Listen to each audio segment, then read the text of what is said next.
Christina, Ruth. I gotta tell you, I am excited today to be here. Not bad for a guy who has a full hip replacement, right? Yeah, just one. Hopefully it's only one.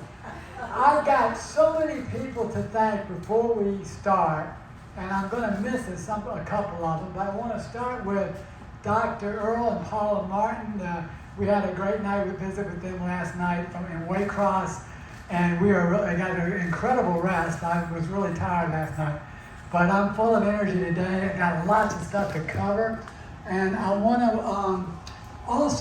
we always recognize elected officials, and I see we have a couple here, and I would like to recognize them. It's always an honor for us, for them to be there. So, Ralph and Jamie, I know I said it. Could y'all introduce yourselves, if you don't mind? I'm Ralph Hickox. I'm married to Jesup. Pleasure to be here today. I am Jamie Hickox. I am a Wayne County Commissioner.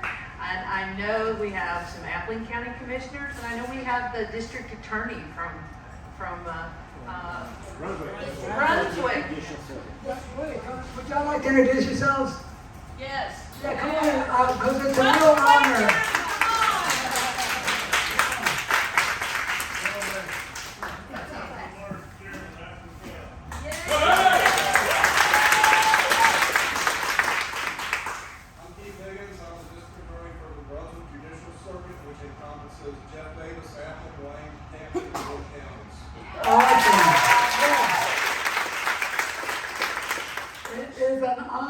To be with us today.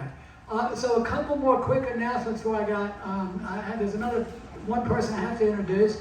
We actually got some help in our election integrity from California. There was a lady who was doing the hotline out there, and she was doing poll worker watcher training out there, and she showed up in Georgia about a year and two ago, and I ended up marrying her. That's Tamara, my wife. She's doing incredible blessing to the organization. I want to thank Mark Tootle for doing this. Mark and Lori setting everything up. I told Tamara, don't worry about anything. Mark's got it covered. I'm just going to show up and we'll talk. And then finally, I also have got to thank Christina. Y'all, mostly, she's being a big hit down here from what I hear. Yes. Christina is one of our key voter GA people. She does our production support calls. So thank you for that. And then let's see, and what else did I forget? I think I wanted to recognize Kevin Parker. Kevin is in the room. Hey, Kevin. So Kevin is with Citizens for Defending Freedom. Oh, yes. And we are working with Kevin and Holly Kessler. I think everybody knows Holly from down in this area. So I wanted to give Kevin about 2 minutes just to tell you about that, because I didn't get a chance to, because of Anthony before we started. So Kevin, you got 2 minutes, and then we're going to roll. Well, this is unscripted. This 2 minutes probably will go about as fast as it did before the Board of Education earlier this week. But now, I thank you all for coming. And James Aldridge, would you stand up? No, Arnold, would you stand up? This is one of our volunteer coordinators here in the state of Georgia. He's with the Okefenokee District. Danny Bartler is our executive director there. And Garland is actually on our board of directors for Fulton County Citizens Defending Freedom. He failed to tell you that. Rhonda Thomas is our chief executive director there, and Holly Kessler is our chief executive director in Chatham County. And we've got a lot of legal activity that's beginning to start. We finally have our legal team. One thing that Citizens Defending Freedom has that other organizations don't have is we have a legal department. And Alex Johnson, president of the GRA, is our attorney for the state of Georgia. But when this 2020 election happened, it was a bad Wednesday for all of us. I think probably everybody in this room voted for Donald Trump. If you didn't, talk to me, I'll converse you. Yeah, so I went to bed Wednesday night depressed.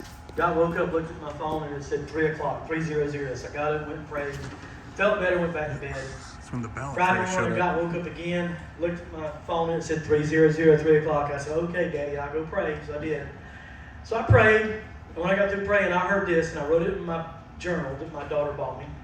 And I pray this every day, and I declare this every day. But what I heard Father say was, you are going to experience a Red Sea miracle deliverance of this nation of Goliath proportions that your grandchildren will write and sing songs about. So that's what drives me every day. But back to CDF. But amen. Citizens Defending Freedom is founded by Steve Maxwell and John Durham, not that John Durham. But John's in Texas, Steve's in Florida. Steve and I went to school together. We were in romper room together. We were in nursery together, played state championship baseball together. We're just good friends. But he, like all of us, was disturbed. But he had means, he had some money. And he was in Mar-a-Lago and sat down, met with the president, met with some congressmen and senators. And Rand Paul was one of them. And Rand Paul said, I can count on this hand how many senators are not compromised in Washington, D.C. Yep. He said, they're not going to do anything. And so Steve went back, talked to his pastor, and he said, there's only one way we're going to win this fight, and that's we the people. So he launched Citizens Defending Freedom. And through our research, we found out that George Soros targeted 100 counties across the nation to win this election. So we're targeting the same 100 counties to establish chapters. There's 14 here in Georgia. There's over 60, maybe close to 100 George Soros DAs now across the nation. We have a lawsuit September 25th to remove the first one in Nueces County, Texas. We have 4 George Soros DAs here in Georgia that are on our hit list. One's in Fulton County, one's in Richmond County, one's in Chatham County, and the other one's in Clark County. And but anyway, this is probably being recorded, so I won't give too much information out. But I just want to say this: you patriots, y'all stir me every day. You're what drives me. With the Holy Spirit that abides within us, and all of us working together, we don't really know exactly how much we can accomplish. But together, we cannot be defeated. If God is for us, who can defeat us? Amen? So, I'm sorry I went over my limit there. Thank you. Thank you, Kevin. Now I know when he says 2 minutes, I know what the next time I done one. Really, Kevin, seriously though, we appreciate everything you're doing. I'm on the CDF board in Fulton County, so we really do appreciate. We are working very closely with him. So one last person I didn't recognize was Wayne Kennedy. So Wayne told me everything that y'all wanted to hear today.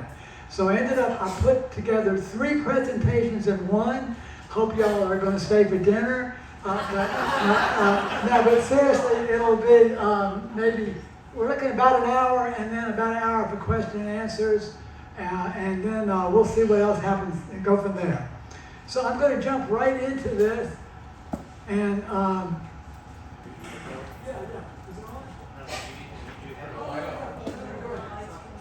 Should the light and the lights. oh, sure. We also need to cut the lights. It's on that wall back there. Or, Okay. This one. yes, Yeah. it's one of those, yes. All right. Now Numbers 2. Testing. Testing. That sounds good. Trying to sound come out. I'm hearing it. I'm hearing it. Are y'all able to hear it in the back? Are y'all able to hear it in the back? Okay, you're waving. Does that mean? Whoa. Does that mean you're good? Y'all are good. Okay. Pointing up. I think that means you're good. Yeah. All right. Okay, let me shut this off. Mark has got some very sophisticated equipment. I'm always in good hands with Mark too. All right, I'm going to jump into it. Here's the agenda that we'd like to cover in about an hour. And this is everything you want to know about election integrity, but we're afraid to ask. I want to talk about housing and security analysis, Georgia election problems, the county legal authority. We need microphone. No, It's on. is up? You want me to go? The handheld a lot louder. You want to go? Can you go with this? Sure, I can go with that. I'll just turn that All right, how's that? Oh, my God. Yes, we definitely want to hear this, in addition to seeing it. Hope y'all can see. Are y'all able to see this in the back? We don't need it. We could probably twist it a little bit. So we'll talk about some legislative solutions, and we're going to finish up with what you can do. So I want to give you the history, because if you don't understand history, you're doomed to repeat it. So I found out. All the way back in 2002, Georgia's bought that first deball paperless system. You remember the touchscreen system? You make your votes, poof, and your vote goes away. You never see it again. That was 2002. And there was a problem with that system. Actually, about 4 problems. First one, it was unverifiable to the voter. You have no way. It didn't have a ballot. So how do you verify your vote? How would any election official audit it? It couldn't recount a race. It just reprinted the previous unverifiable results, and it was completely not transparent. So no one in their right mind would have bought that system, but Secretary of State at that time, Kathy Cox, spent $54 million over our objections, which I made in writing to her assistant and the professor who conducted the evaluations. You can't recount, nothing. You can't buy this. Well, they bought it. We formed Voter GA all the way back in 2006 to expressly to file a lawsuit against this system and try to have it declared unconstitutional. Well, the Georgia Supreme Court blew us off. And then fast forward all the way to 2019, the United States District Court found that that old system was in fact unconstitutional and banned it for future use in federal elections. In 2019 in the case called Curling v. Raffensperger, which we'll be talking much more about. So they basically confirmed what I had said 17 years earlier in writing to the Secretary of State's office. Being a prophet is a tough job, but somebody's got to do it. So, there was nothing magical about that. It was just common sense. I mean, everybody, it wasn't just me, it was a lot of other people saying the same thing. Okay, so 2020 comes along, the legislature goes out and mandates a ballot marking device system, despite the fact that the security experts said that was not a good idea. And then they went ahead and held a Safe Commission evaluation, and the Safe Commission was forced to recommend that ballot marking device system. That was crammed down their throat by the Secretary of State's office. And the legislature passed it. So then after that happened, Brad Raffensperger went out and bought this QR-coded system. And before he ever became Secretary of State, I met with him at lunch, as did Michael Lopez with Madison Forum, and we explained to him, don't buy a QR-coded voting system. There are other voting systems out there from all the manufacturers that you can buy. This is not one that you want to conduct elections on because it's unverifiable. Well, you see, once again, they ignored us. And now he's finally starting to realize that that was a mistake, and he's starting to pay the price for it.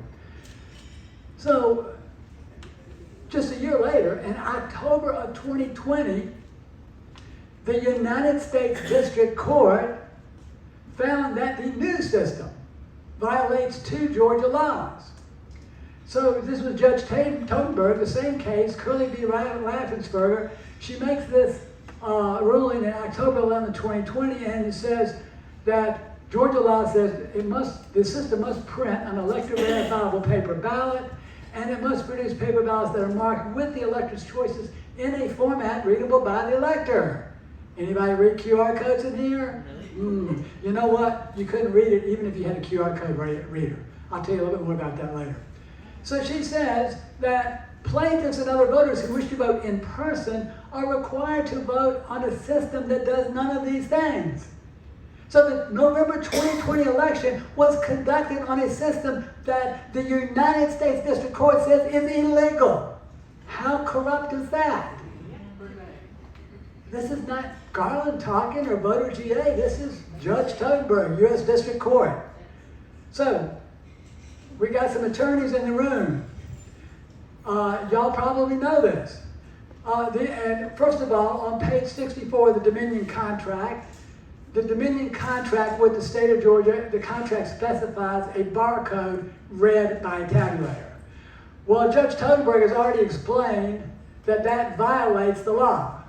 And Judge Totenberg looked at more evidence that's ever been looked at in an election case in the state of Georgia. She issued 2 scathing rulings against the Secretary of State's office, and I'll tell you a little bit more about them later.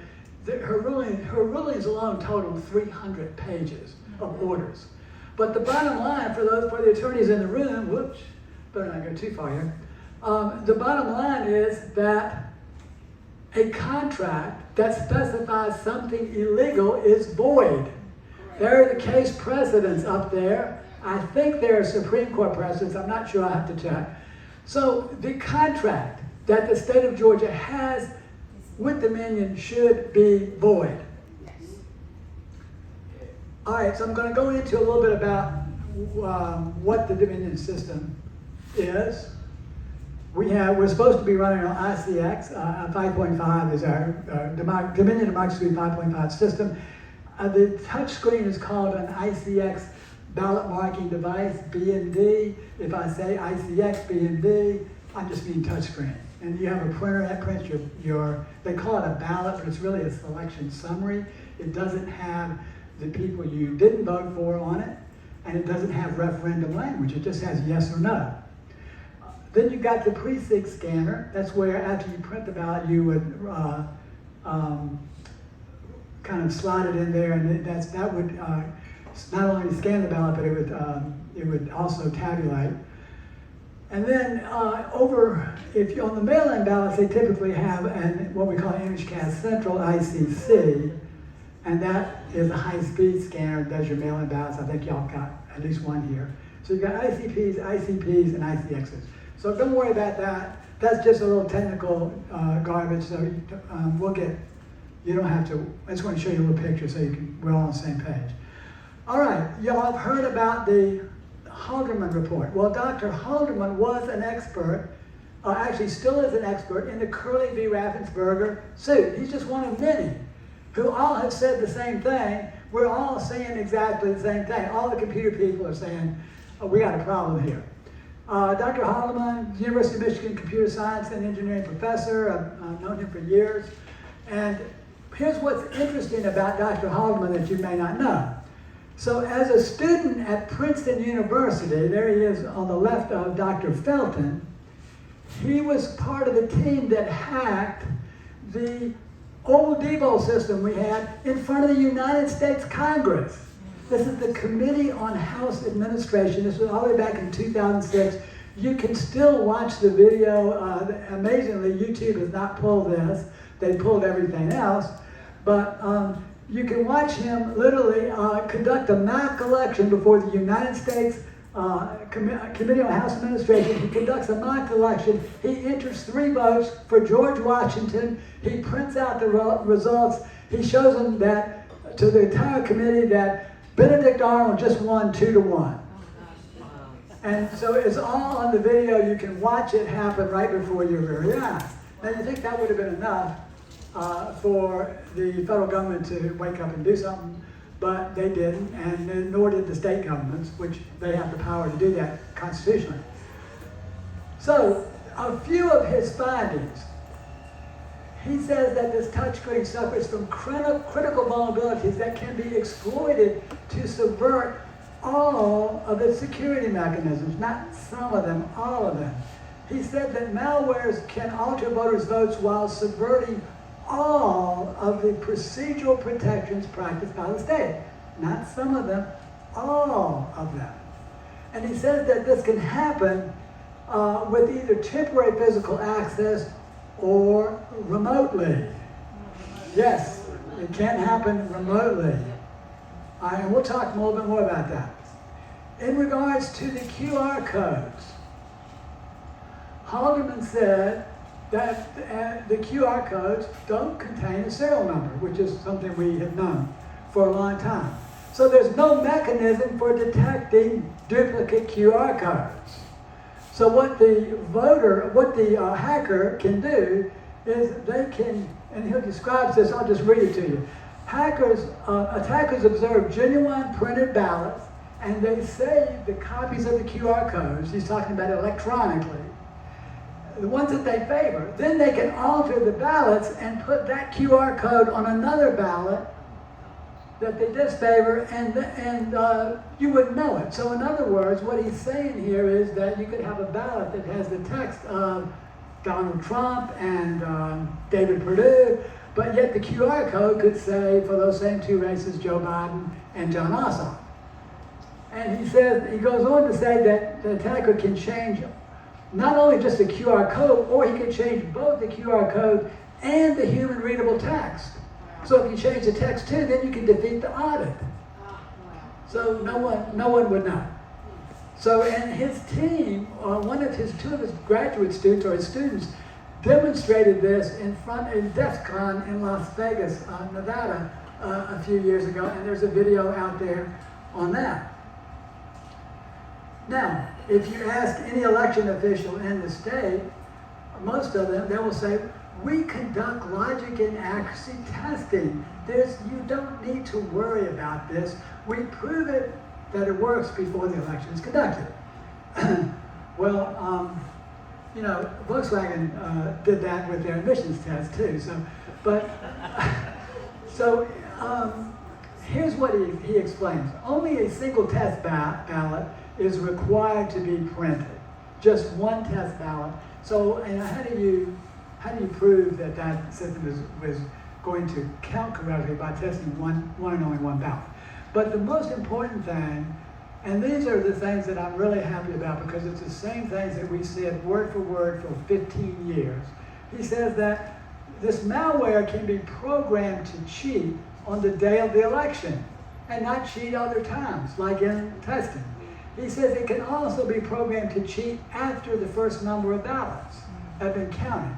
So it counts the first ones correctly, or it counts correctly election day, but then it counts differently when the election has been conducted. And so the testing and the election can be two different algorithms. So that's something that we have continued to say for 15 years. It's not new, but it's very, very important. So he also says, and he concludes, that no practical method of pre-election or parallel testing can rule out malware-based fraud. So when we say malware, all we're talking about is software that is done for a nefarious purpose.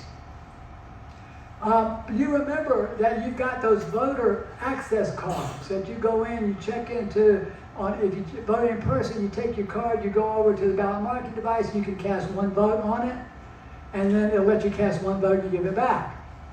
Well, he forged not only the voter card, but he forged the poll worker cards that have more access privileges, and he even forged the technician card that has the ultimate access privileges. And he says that the forged technician cards I created will work in any ICX across the state of Georgia, and likely in any other jurisdiction that uses a compatible version of the machine. So interpretation of that is, you can take the card that he forged in Georgia and go out to Maricopa County and wreak havoc out there with it. That's what he's telling us.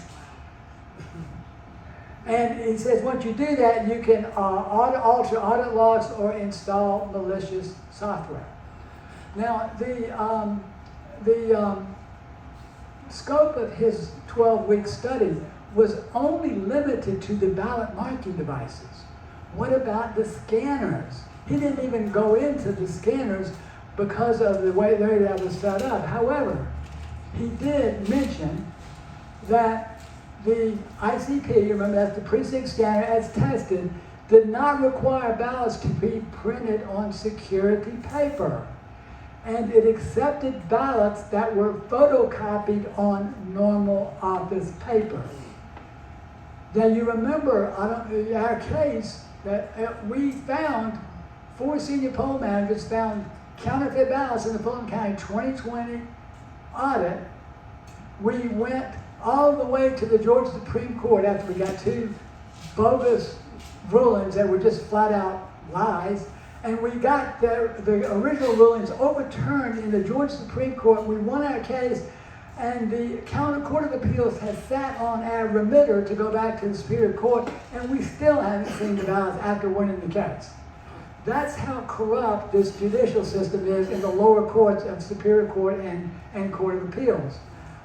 We literally have in this case, judges covering up for criminals who are conducting criminal election activity in Fulton County.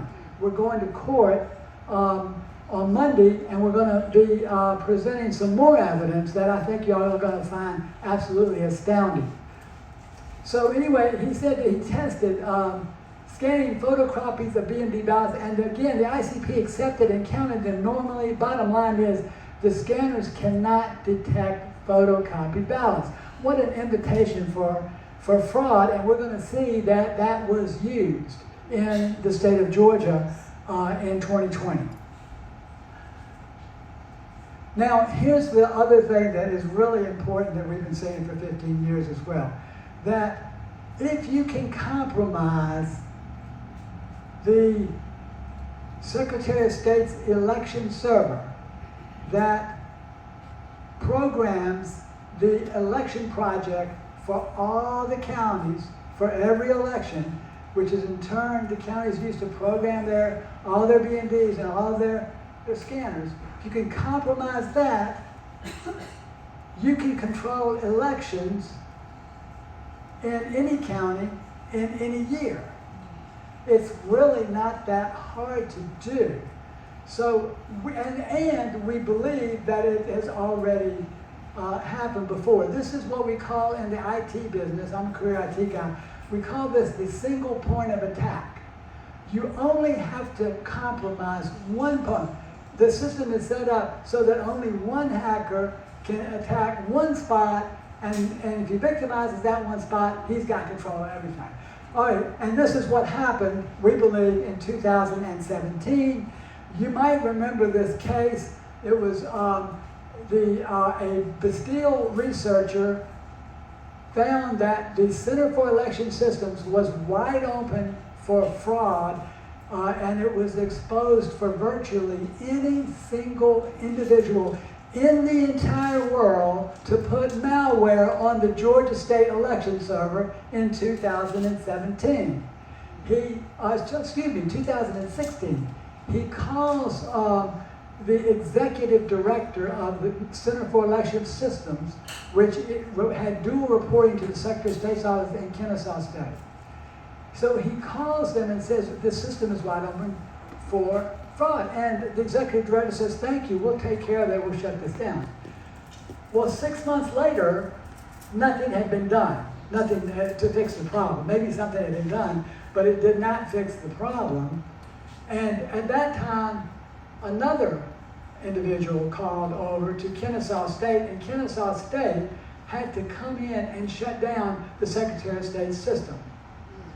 Well, right after that is when the Curling v. Raffensperger case was filed, and 2 days after that was filed, the servers were wiped clean. And that was defined, that we have got a report on the studies tab that explains all of that. So the normal, if you're an IT person, the normal thing that you would want to do is you want to make sure who got in there, what did they do, what do I have to mitigate? They didn't do any of that. They allowed the servers to be destroyed, and that was then under Governor Kemp, who was Secretary of State at that time. He was extremely upset about it, but he ended up keeping the guy who was responsible, and the guy still works in the Secretary of State's office right now. His name's Assistant Secretary Michael Barnes. So, not Assistant Secretary, but he's a technician in there now. So, the bottom line is that he explains that you can spread malware to every touchscreen used in Georgia, and what happened when this happened, this was part of the Curling case. And all of this, everything I just told you, came out in court. And the judge had quite an interesting opinion on that.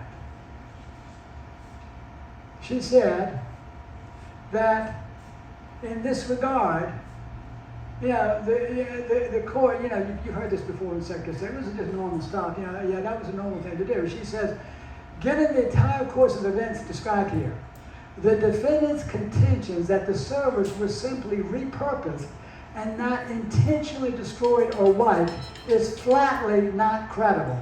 Quote, flatly not credible, unquote. So this is the United States District Court telling the Secretary of State's office they got no credibility. That is the politest thing they could say. What they're just basically saying is, you're lying. You're lying. So the bottom line of the Haldeman report is that there are no grand conspiracies. He concludes no grand conspiracies will be necessary to commit large-scale fraud, and that it was the system was developed without sufficient attention to security during design, software engineering, and testing, and it would be extremely difficult to retrofit security into a system that was not initially produced with such a process. So what he's telling us here is, in simple, plain terms, it's broken and we can't fix it. Get rid of it. I don't know how much clearer he has to make. Thank you. So what is the Secretary of State's response to this? Well, yes. So he writes this letter to every county elections official in the state of Georgia and every General Assembly member. And he says, you got nothing to worry about. We have this MITRE report, and it says that everything Haldeman came up with was, it just couldn't happen. It just couldn't happen. So don't worry about it, we got it all under control. Well, there's a few things with the Secretary of State's MITRE report. The first one is that the MITRE report was not signed by anyone.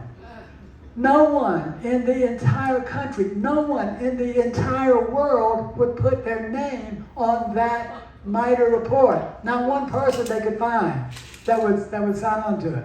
This is what the Secretary of State wants you to believe. Then, it was funded by Dominion Voting Systems. That's how can that be impartial? But it was also produced without access to the voting system. They never looked at the voting system. Dr. Haldeman had 12 weeks with it. They just said, oh, this will never happen. We don't have anything to worry about. There's physical controls in place. We've already known that that's not true.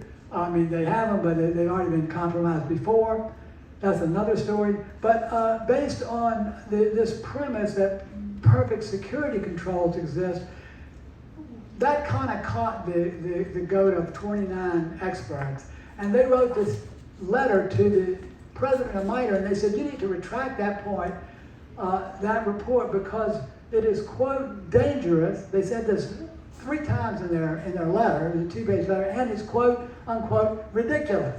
It is ridiculous. So here's I just gave you the 29 names. These are some of the leading experts who I've known for years throughout the country in this type of work. And they are all unanimously agreeing that that is one of the most ridiculous things that they've ever heard in their entire lives. So I would just like to add a little bit more to this from the voter GA perspective. Why is this a security problem? Why is Haldeman correct? The counties, as I've already explained, they don't have any means to detect malware if it's delivered to their servers. They have no means to detect that. The federal certification tests are funded by the voting systems, like we just said. The voting system vendors fund their own tests, and even if they didn't, they're only certified to 2005 voluntary voting system standards. Anybody still got a 2005 phone? No? You got a 2005 computer. Maybe we could find a few of those in a museum. But that's okay to run federal and state elections? Come on. Well, here's the other thing. All the voting systems use many foreign components in their supply chain, which can be easily compromised. And there's a great presentation by Sean Smith from last year's Moment of Truth, and he works for the Department of Defense, and he explains what they have to go through to use a foreign component. The Dominion system uses Dell computers. Dell computers use Chinese chips, and China is obviously a clear adversary to our interests right now. You can just think about the Wuhan virus if you want to not believe that. So the servers are also enabled to connect to the internet. Now they say that, okay, don't worry, the system is not connected to the internet. Well, technically that might be true. Maybe the ballot marking device in the scanner is not connected to the internet, but I can guarantee you that that system was programmed by a system that was connected to the internet, because we already proved it once back in 2017, and then when they changed it, they were still accepting ballot definition styles made from on memory sticks that came through the internet. So here's what we found. In Michigan, and I believe I think we found this in Colorado, the Dominion installation, the software installation, activates the wireless profile and the wireless drivers on the Dell servers that are in every county's office. That's activated for wireless access. That's what we found in the other states that are using the same system that we are. Bottom line is, no study has ever found that electronic voting systems are secure. Not one. There's no study out here. So what about, that's the issue of malware. But did malware actually occur in Georgia? This is what we really want to know. Now that was all academic theory. Now let's get down to actual facts and history here in Georgia. You might remember Coffee County in 2020. This has been kind of washed under the table.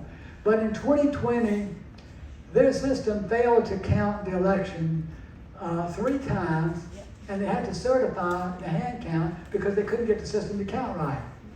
They tried to recount, and it produced 39 new votes, but they didn't have any change in the ballots cast, so they didn't know where the 39 new votes came from. Then they did a search of the area. They found 185 ballots that they needed to include, so they put those in, ran the results again, and it didn't recognize any of the 185 ballots.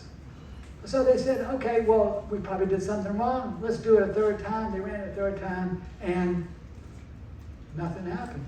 They still produced the wrong results. So they gave all of that information to the Senate and House committees in December of 2020, and we actually have 13 megabytes of their documentation up on our Voters Yay site in the press release tab going back to December 2020. That's 2020. That's just one example. There's more disturbing examples. Here's 2022. This is the Georgia Public Broadcasting Twitter feed. And on the left-hand side, you see the results from 9:59 p.m. between Herschel Walker and Raphael Warnock. The results on the right-hand side are 4 minutes later at 10:03. At 9:59, Herschel has 1,551,000 votes, and 4 minutes later, he has 1,529,000 votes. So his votes went down by 21,586 to be exact. And at the same time, this is also important, Raphael Warnock's votes went up by 4,036, and Chase Oliver, the Libertarian candidate's votes went up by 336. So that's not possible. That is not technically possible. So this is clearly a symptom of malware. We don't know if it is malware, but it's clearly a symptom. So I gave this to the state election board, the state election director, Blake Evans. I said, Blake, this looks like there's something wrong here. Can you explain this? And he says, yeah, this is weird. I'll get back with you tomorrow. This looks pretty serious. Well, 3 months later, I caught him at a hearing. I said, Blake, you said you were going to get back to me in 1 day, and it's been 3 months. What's the deal? And he says, well, oh yeah, well, I've looked at it, it's not our votes.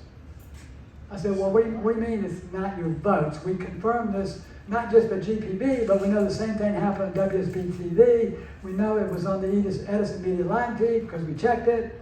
And we know that line feed comes from the counties through CITL.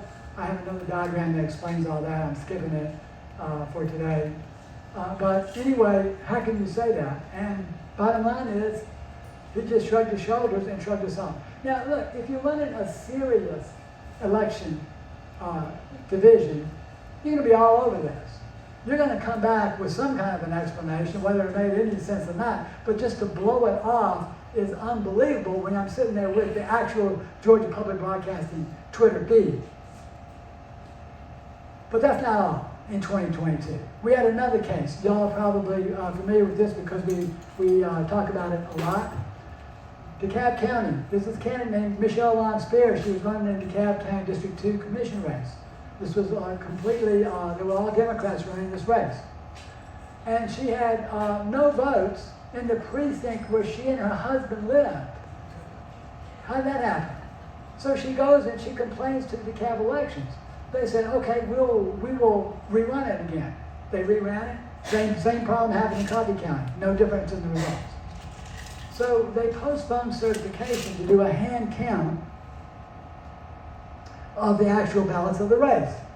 And here's what they found out. There's the hand count down here. Here's the electronic count up here. So they found out that Michelle Lon Spears had been shorted 3,000 of her 4,000 votes. 3,000 were gone, and they were given, 1,400 were given to her competitor, Marshall Orson, and 1,800 were just not counted at all. So, what did they do about that? Well, the Secretary of State basically claimed that there was an alignment problem, but that doesn't account for why 1,805 votes were not counted at all. This is very similar to what some of you are familiar with. It's called the Williamson County, Tennessee era, and that era was confirmed by the Tennessee Secretary of State, the Elections Assistance Commission, and Dominion Voting Systems themselves. It's never been corrected to our knowledge. There's no evidence that it's been corrected. So the most important thing here is that this was the only race that was audited in the May 24, 2022 primary, not just in DeKalb County, but throughout the entire state. So the Dominion voting system has a 0% accuracy rate in May 24, 2022 audited elections. Zero. Never. Not one race has ever been proven to be accurate. Not one. And we tried to prove that Secretary of State's primary race was accurate because we filed an election challenge in time, a timely election challenge for this. And this was the race, you might remember, that Brad Raffensperger, who was polling from 18 to 37% on the day before the election, he somehow magically gets 51% of the vote on the next day and avoids the runoff. How did that happen? So and he is fighting us. He will not let us see the ballots for his race. Nobody's saying. We have still not been to court on that yet. We have been waiting. It's been a year. So let me start to wrap up with some conclusions here. We've got a couple more seconds to cover. We've shown you that it's unverifiable. This system's unverifiable to the voter. It's illegal. It's inaccurate. It's unsecure. And it's expensive. Here's our original cost estimates that we told them back in 2019 it was going to cost an absolute fortune to buy this system. This is a complete boondoggle. It's not just that it's a $150 million boondoggle for purchase, but what they did when they bought the system, y'all be interested in this, they backloaded the expenses onto the counties for maintenance, testing, licensing, logistics, storage. All of that is backloaded. The counties are paying through the nose at the tune of about $10 million a year total, and on an average of maybe $50,000 or more more than they need to. And that's just for the ballot market device. That doesn't include the scanners, which are a whole other issue. So we have that out there. But I want to that's the machine side of it. But the problems that we experienced were more than just machines. We talked about the system illegalities. There were also election process illegalities that I didn't even go into. The State Farm Arena video shows 5 violations of Georgia law on it. Skirted tables, curved rooms, hiding ballots under the table are all violations of Georgia law. Saying that you're going to stop counting, letting the monitors go home, and then starting counting again, violation of Georgia law. Scanning the ballots multiple times without a paper jam of any kind, another violation of Georgia law. All this was covered up by the Secretary of State's office, who claimed this normal ballot process. But here's now where it gets really serious. Let's just look at the Zucker box alone. As y'all probably know, if anybody's read the Gableman report, $330 million Mark Zuckerberg spent to literally buy the 2020 election in 6 battleground states in 6 counties. The map was all laid out by his policy director, David Plouffe, who wrote the book, A Citizen's Guide to Beating Donald Trump. Hardly somebody who's put in front of a nonpartisan organization. Right. So they give 94% of $45 million in Georgia to heavily Democrat counties that Joe Biden won. 94% of that money went in there. It increased the turnout in those counties by 35%, according to Capital Research Center statistics. And that netted Biden and the Democrats 200,000 votes in elections that were decided by 11,779 for the presidential race, and it was decided, 26,000 decided the U.S. Senate race, because David Perdue should have never been in a runoff. So literally, that alone bought and stole the 2020 election in the state of Georgia. That stole the electors right there. But it gets worse. There was a ballot trafficking operation operated in Metro Atlanta. We know that by 4 pieces of corroborating evidence. And you know, the attorneys in the room will, I think, appreciate this. First of all, I mentioned the fact that we have sworn affidavits from senior poll managers that handled the counterfeit ballots. They knew that these mail-in ballots were counterfeit because they weren't folded from being mailed. They were not on the correct paper stock. They were not written with a writing instrument. They looked like they were copied with toner paper. And they were marked exactly the same way, all down ballot, 100 ballots in a row. How much more evidence do you have to have of fraud before you stop pretending that none of it exists? But that's not it. If you've seen the 2,000 mules, you've seen the Truth of Votes geo-trafficking evidence. We also have videos of ballot traffickers that were not even shown in 2,000 mules. We've got one out of Gwinnett County where the guy fans the ballots, takes a picture of them so he can get paid, and then stuffs about a dozen of them into a ballot box out in Gwinnett County. So, but lastly, and probably maybe even most importantly, to corroborate all that, we have the statistics. You see that Joe Biden got between 0 to 8% more votes than Hillary Clinton got in 2016.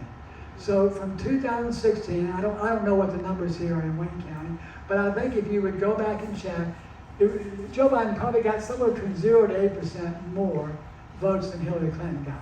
However, in the metro Atlanta area, DeKalb, Fulton, Cobb, Gwinnett, he got between 28 to 42% more votes than Hillary Clinton got in 2016.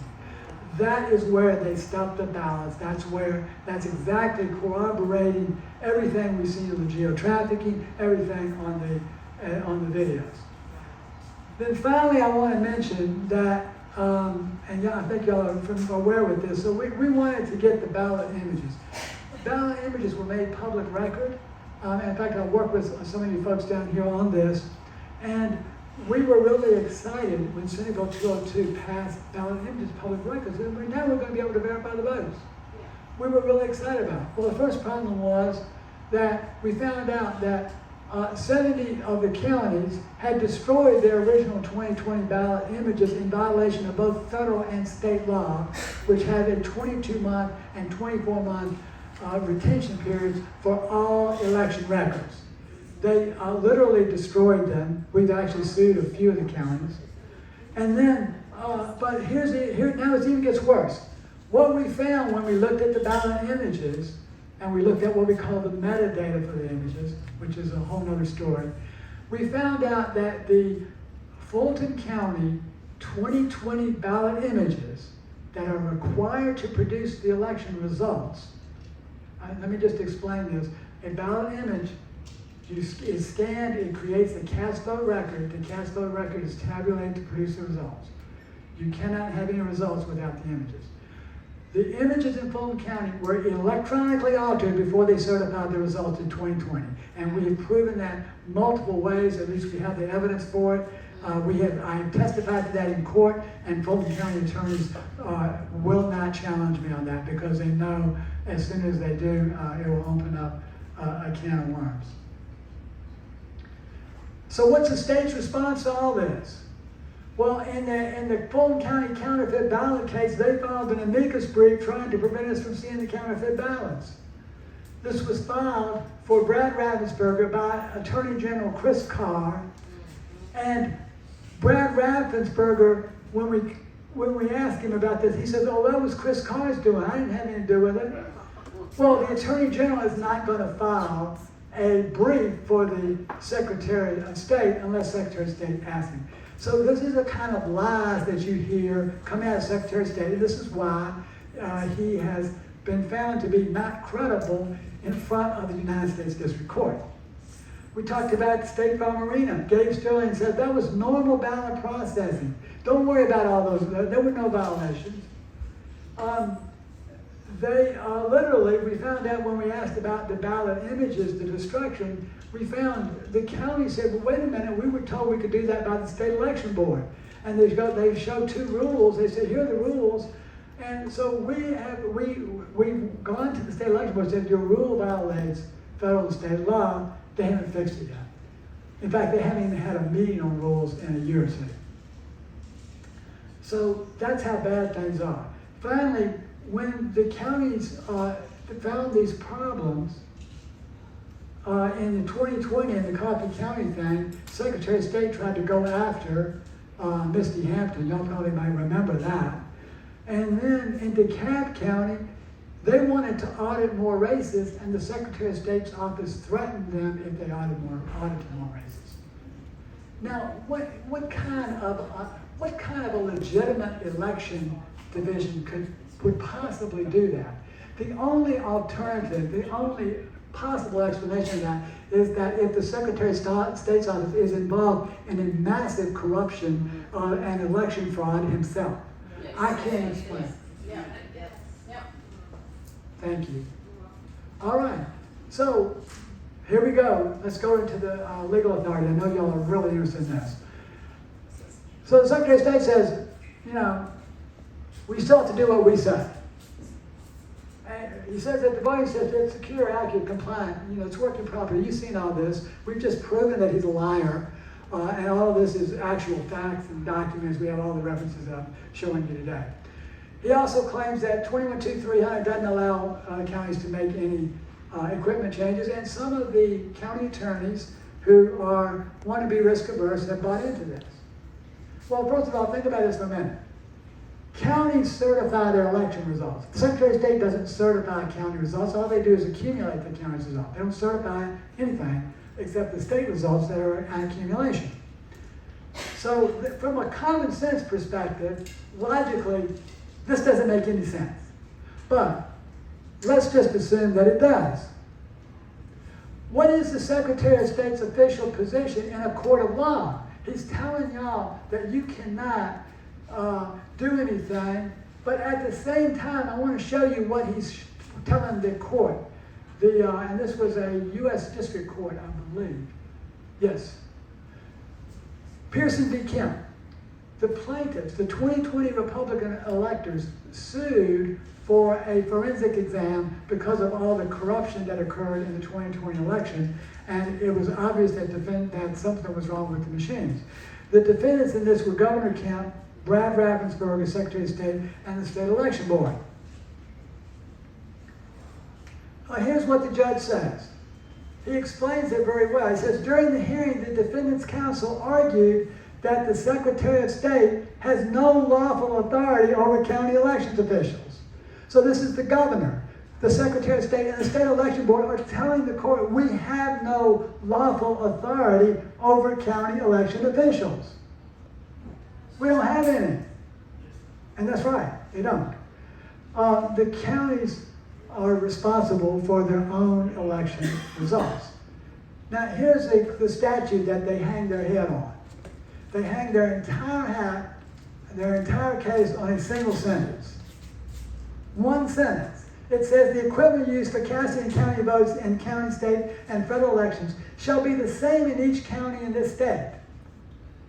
So you have to use the same vendor, and you have to use the same model numbers, but every county decides how many of each model that you want.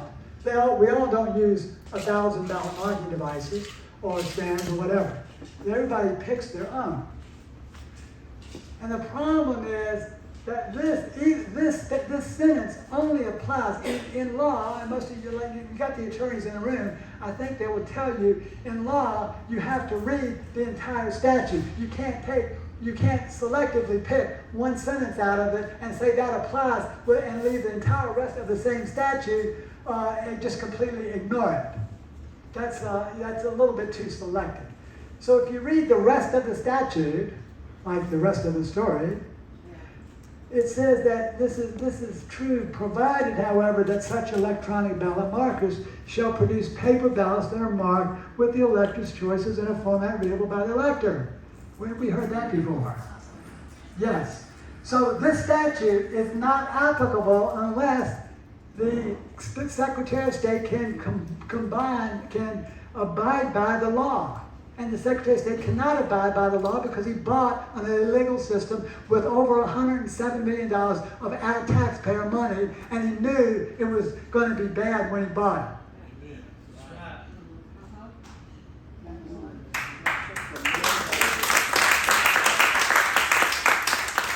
I'm really fired up today.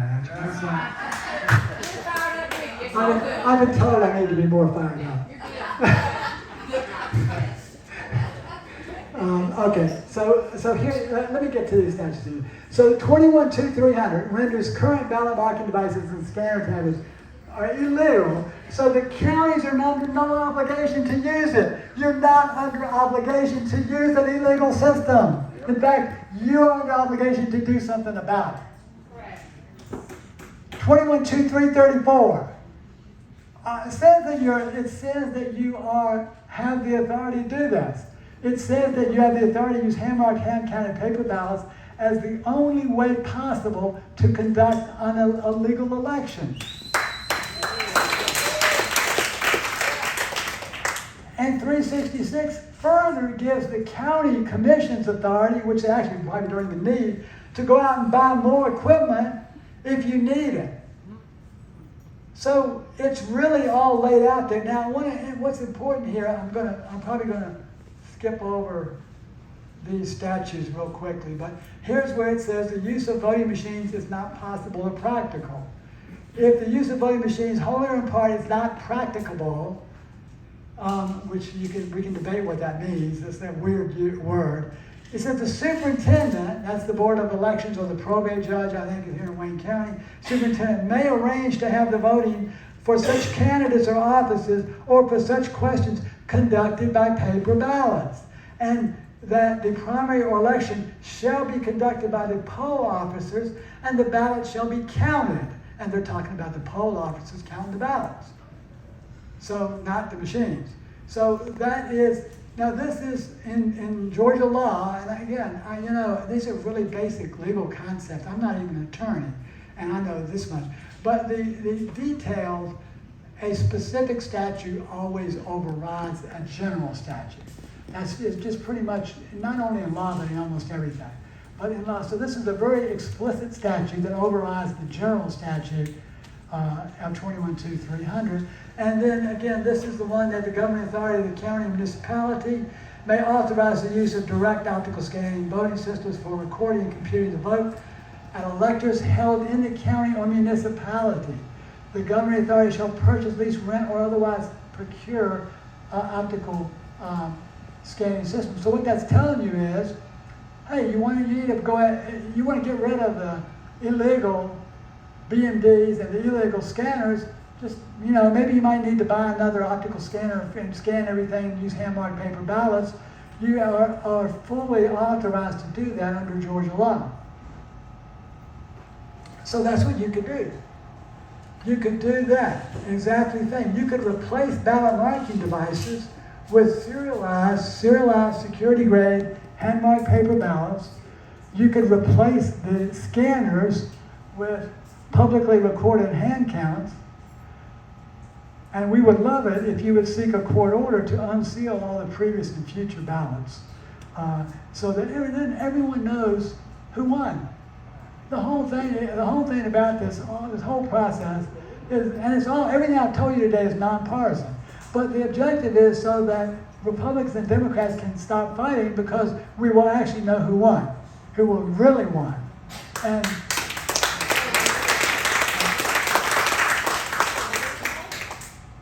thank you.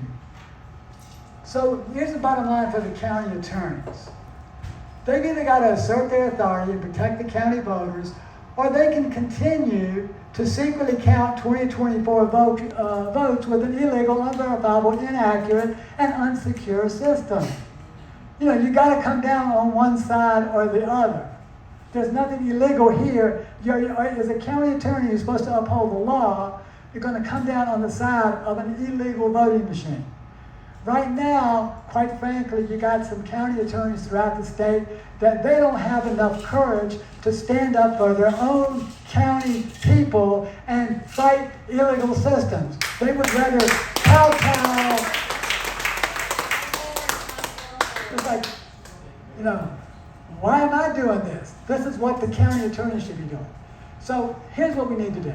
We need to unplug Georgia, unplug them for all these voting machines, get rid of the ballot marking device and the scanners. We need to unseal the ballot so there's no dispute over what the election results are. And we want to unleash transparency. We want to make sure all the processes are transparent, and there will be no more fighting over elections, ever. So real quickly, vote on serialized security-grade paper ballots. Hand mark those ballots. We'll continue to cast the ballots with full secrecy, no issue with the secrecy. We're going to hand count those ballots publicly at the polls with recorded. No, can't have any fraud with recorded ballots.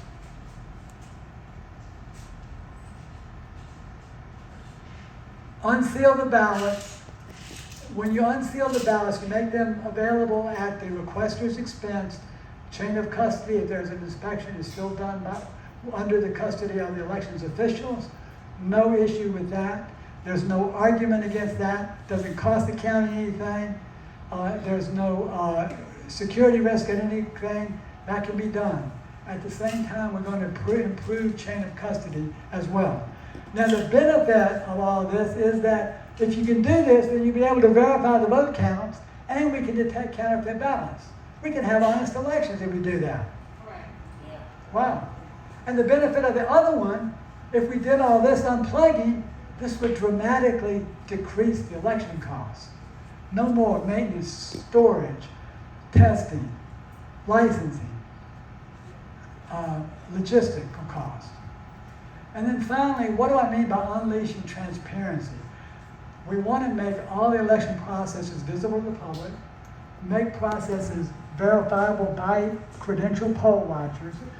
That doesn't mean that you have to stand across the room and look what's going on. You need to be working with the people who are doing it, verifiable, so that the poll watcher can verify what's being happening. All the files should be subject to open records requests. Most of them are. We have pretty good open records request law in Georgia, but some of the counties don't want to comply. Log on to all the data changes. We have to log all the data changes. And here's another thing that they do. They don't use unique IDs. Now this is absurd. So what happens in most counties is that you have this generic admin password and ID, and so you never know who made an update. It's absurd. So we have to have generic, specific, unique IDs, and of course we've got to clean up the voter rolls, which is another subject we haven't really got into. That'll restore public trust. So here's the good news. We're down to the last, good news is we're down to the last slide or two. But the good news is that these bills are already in place. So many of them are in place right now. They've been introduced. A lot of them, we track all these bills, and there's a lot of good ones.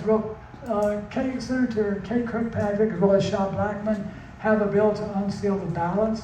That bill got out of rules this year, or got 2 rules. Likewise, Alan Powell has the chain of custody bill, a really good bill there. Senator Marty Harmon has the serialized security grade paper bill. Burt Jones, the Lieutenant Governor, had a bill that would do handwrite paper ballots, all race audits, and require non-proprietary open source code for the programs. Boy, that was really good. Burt got this bill from a Democrat. To show you it's a nonpartisan issue. He got it from the state senator in Cobb, Jen Jordan, who ran for Attorney General. She had introduced this the year before. He just picked it up, introduced it again, and she went back on it with him. So this is, we're not talking about partisanship here. This is nonpartisan. It's for the good of the state. And finally, Max Burns, who's not too far from here, has a pretty good bill to help clean up the voter rolls. It deauthorized drop boxes, and this requires citizens, election workers, to be citizens. So everybody here has got to be a citizen to vote, right? But you don't have to be a citizen if you handle all the electronic ballot images in Fulton County. That's right. All of the ballot images that I told you that were electronically altered, they were handled by a Nigerian citizen, not a U.S. citizen. And that bill will correct that problem. So we just need to add a few more transparency provisions to that bill, and we are good to go. So finally, y'all have been very, very patient. I want to tell you, well, let me ask you this. Before I get to, would y'all like a quick case status update of where we stand? Yes. All right, let me do that, and then I'll come back and we'll say, what can you do? This will just take hopefully about 3 minutes. The Fulton County counterfeit ballot case, I told you we're in the Georgia Supreme Court, and the Court of Appeals is sitting on our case.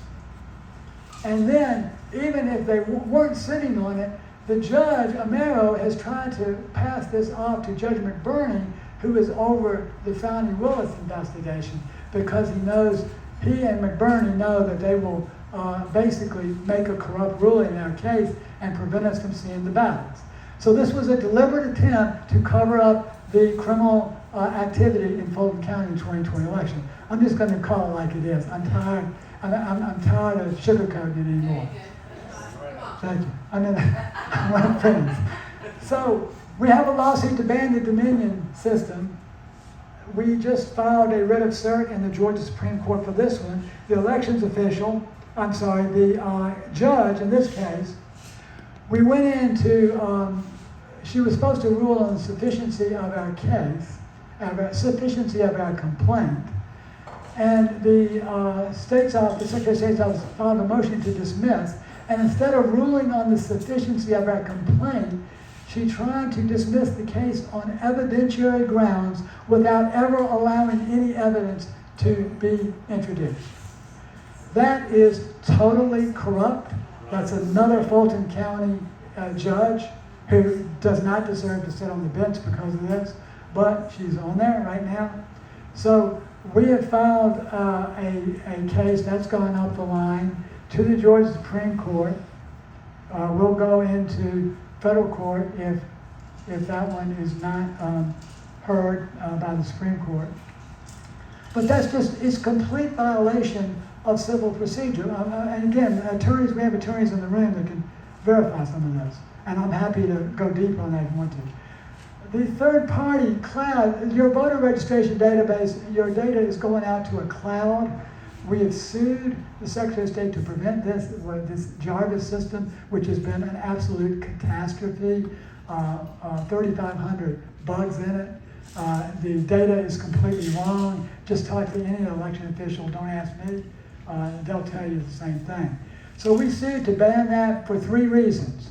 We sued to ban it because you can't outsource the private aspects of data to a cloud. That's a violation of election security, election and privacy laws. But it also is a violation of scope of authority. The law does not give the Secretary of State the scope of authority to outsource our voter registration data anywhere. He has to hold that data in-house according to the law.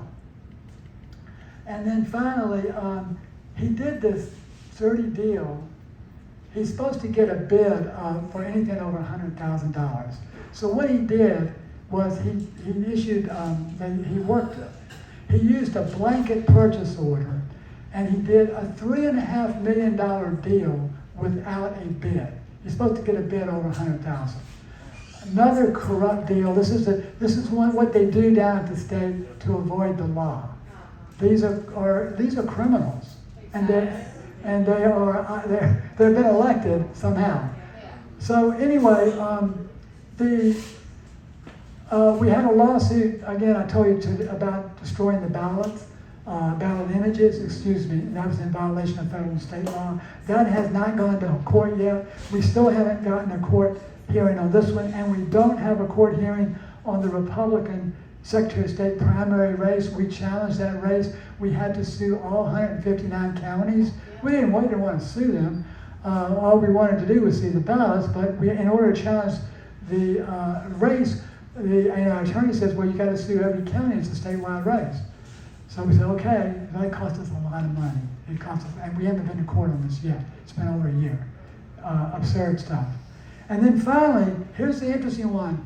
We're going to court on Monday. I had to cancel the Savannah presentation, which we were supposed to do tomorrow, and I had to cancel that. Well, actually, we were trying to move it up and still do it tomorrow afternoon, but the folks in Savannah couldn't do it. So we had to cancel that. I'll be back on the 21st. Next month to do it, but so they were able to prevail in this election challenge at the school board race. Then they turned around and sued the candidate Phil Chan and me personally, because we were personally sued, for $38,000. Now, no one in the board that I know of wanted to sue us. However, the attorney did this, we believe, on her own. And $38,000 legal fees. So we replied with the brief, and we said, no, your Fulton County registration head committed perjury in order to get that ruling, and we have the evidence, and we're going to show it to you on Monday. So this is going to be really, really interesting. We've got what we call a Rule 22 to videotape this. We're hoping that this is going to be something that's really, really special. So finally, what can you do? There's quite a few things. And most of them are pretty easy. First of all, we'd ask you to visit our website. Volunteer. We have a call every Saturday morning. A lot of you in the room are already on it. But when you volunteer, you get an invitation to our call. There's no obligation. You don't have to do anything. And then finally, you can talk to your legislators about all this, what we talked about. Get informed first, then talk to your legislators. We have scripts, which I'll show you, up on the voterj.org legal tab. We have scripts that you can use to go to your county commission meetings, your board of election meetings. And you can talk to them about all this. We already lay it out for you. You can modify the script, use your own words. We even had a 13-year-old girl testify at the last board meeting. this has been, this was in Barrow County, also Jackson County. They literally filled up the room, and the elections official says, well, thank you for coming out. We've never had anybody come to our meeting before. So they were glad to see the folks come out because they take an interest in the process that they're using to screw us on. So that was great. So that's you know, this is really waking people up. Y'all probably saw the state election board meeting. We swamped them down there with 50 speakers, 200 folks. That's a big room. That 200 legislators fit in that room. That room was packed out. People were in the halls and across the street. That got a lot of attention. Legislators are nervous, county commissioners are nervous, and I'm not nervous, Garland.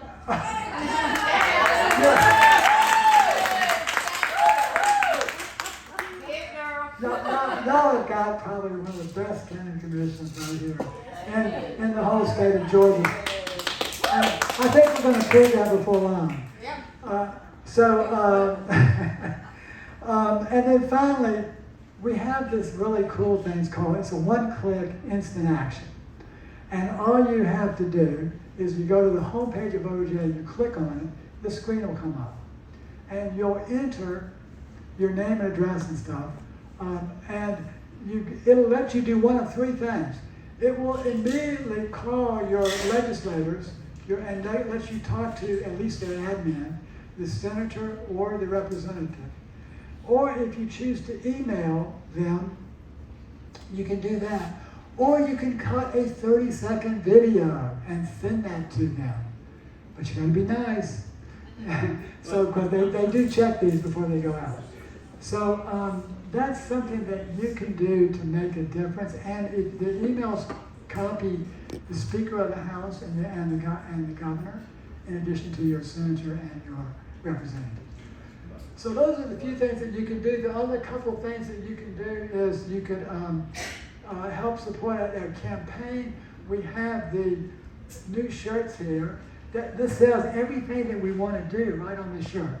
It's everything that I showed you about is on the back of the shirt. We wanted to. It's integrated with our legislative plan. So we've got that going. Those are free with a $25 donation, just as the hats are, red, white, and blue over there. We've got free stickers and things. And you can, I think we've got a few signs that we can let go for about $10 or something, $10 donation. Or, thank you, and Tamara's reminded me, we do have the artwork on the volunteer tab. You can download that and print your own signs. Because we have a couple of good printers right near here. So did I remember everything? Yeah, would y'all like to see this in action? The one-click politic thing? Okay, let's do this real quick, and then Tamara's going to show you how to do this. I'm going to try to get show you that as the same time, and then we'll open up the Q&A. We'll be here for another hour. I want to take all your questions, no hurry. And then I understand we might be having a photo op after that. So take out your phone. We might want to turn the lights back on. Are you going to show it up there? Okay, so take out your phone and we can follow along. We'll do it go to the web page. So, I don't know. Here, I'm going to use mine. Okay. So go to your browser and put in voterga.org.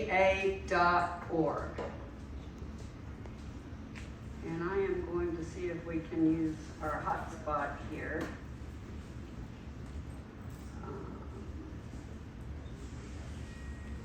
Okay. Where's my personal hotspot?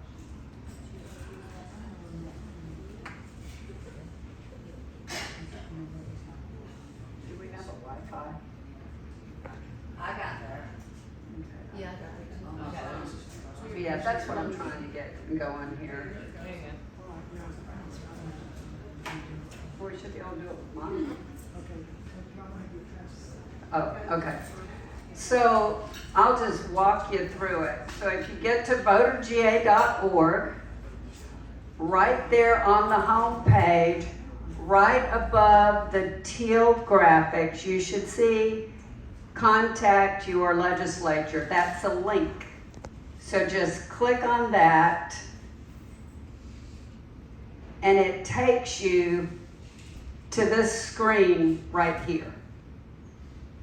Anybody seeing that? Okay. So then you fill out this information here. The reason they're asking for a phone number is one of the actions you can take is to call your legislature. So you put in your phone number and it'll make the call for you. Put in your address because that is going to qualify you as a constituent for your House rep and your state senator. When you click next, it takes you to a screen where you can send an email. There's already a text of the email there. You can either just click submit and send the email as it is, or if you want to add your own, make your own words, you can do that. I'll get out of the way since he's got this working. So this is where, Yeah, click on contact. so click right there. That should work.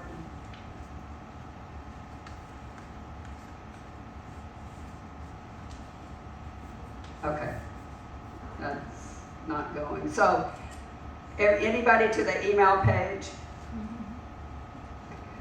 When you click submit, it sends the email. Right now it sends it to 4 people. Your state senator, your state house rep, the governor, and the lieutenant governor, and we're adding a 5th person, the House Speaker. Then once you hit submit, it takes you to another page where it will help you make the call to your legislature. And there's a script there that you can use, and you can go back and do that later so we're not all talking over each other. And there's also a section there for you to make a 30-second video message.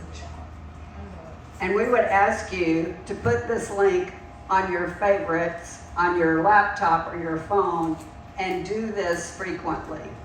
We've got to put pressure on the legislatures to call a special session. The point of the special session, which we're trying to get in the fall, is that we want them to get rid of machines, go to hand-marked paper ballots that are publicly recorded, hand-counted at the precinct level. They do it in the fall, then that gives the election offices enough time to be ready to do this in the March presidential primary. Okay. If that doesn't happen, the next opportunity is we go back into regular session in January, and there's just not enough time because the presidential primary is so early. It's actually in the law that you need 90 days to make changes to the election system, and that would be December 12th. So we want to get it done in the special session. It will take a miracle. And we've already been told, those that aren't, the legislators that aren't interested, but you know what? We serve a great God and we believe in miracles. So we apply the pressure and God's going to do the work for us. Thank you, Tammy. I'm going to open it up for, there's another organization that is called Paper Ballots. We actually already have paper ballots, but they have a call chart that you can use as well. That would be great if you did that. That each table, Laura is reminding me that each table has that. Just before I open up for questions real quickly, I wanted to show you the legal tab has the scripts. If you want, your county commission